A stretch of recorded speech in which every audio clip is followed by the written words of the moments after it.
Pour t'aider à être attentif, il faut que tu vois, écoutes et agisses. Tes erreurs, comme tes réussites, vont t'aider à apprendre.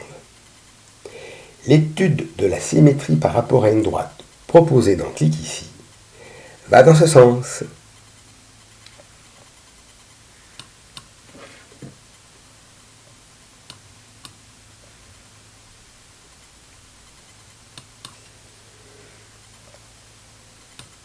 Préambule.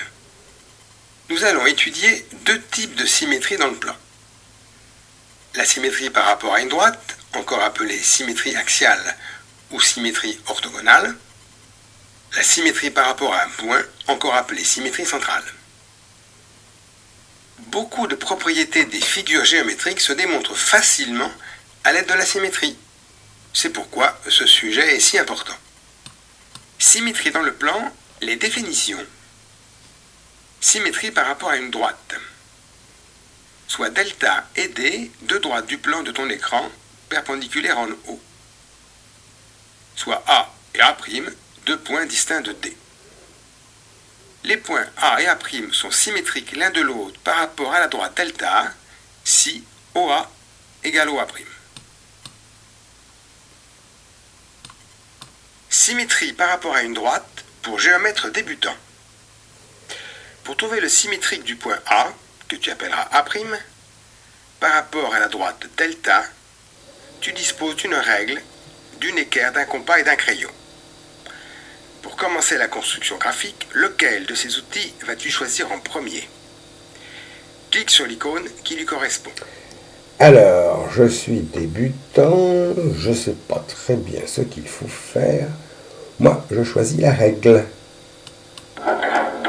Ah, mais non, c'est l'équerre qu'il faut choisir.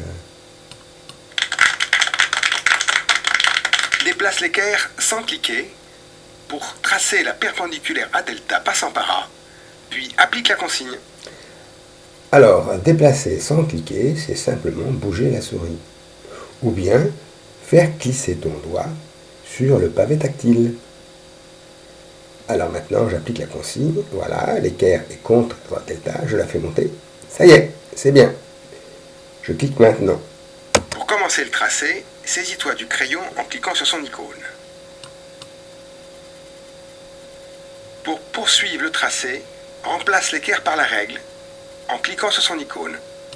Positionne la règle en vue de tracer la droite D, passant par A et O, puis applique la consigne.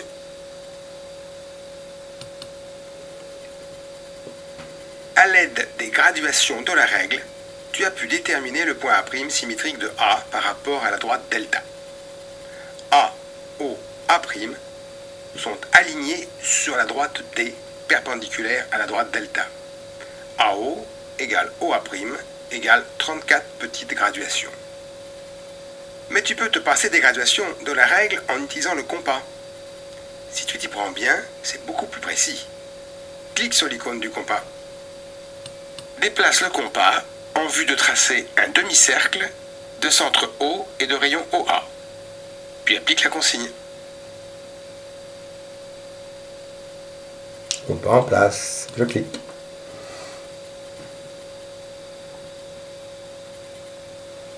Mais où est A'? Clique sur l'emplacement où, à ton avis, il doit être. Mais non, je me suis trompé. Évidemment là. Propriété 1.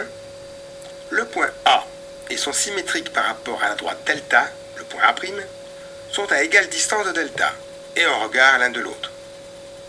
Et maintenant, passons du point aux figures planes. Quelques exercices pour bien maîtriser la symétrie par rapport à une droite. Clique ici. Construis le symétrique du segment AB par rapport à la droite delta. Clique sur l'emplacement du symétrique de A. Et pour t'en sortir, compte bien les carreaux. 1, 2, 3, 4, 5, 6. Donc 1, 2, 3, 4, 5, 6. Voilà. Clique sur l'emplacement du symétrique de B. 4 carreaux. 1, 2, 3, 4. Propriété 2. La La symétrie conserve la longueur des segments. AB et A'B' sont symétriques par rapport à la droite delta, ont même longueur. As-tu un doute? Replie donc la figure le long de la droite delta. AB se confond alors avec A'B'. Une petite animation pour mieux comprendre? Clique sur le segment AB. Ce résultat montre bien que les segments AB et A'B' ont même longueur. Un autre exercice? Clique ici. Cette présentation t'a-t-elle convaincu? Demande-nous les notices d'installation et de lancement de Clique ici pour apprendre en jouant avec le didacticiel.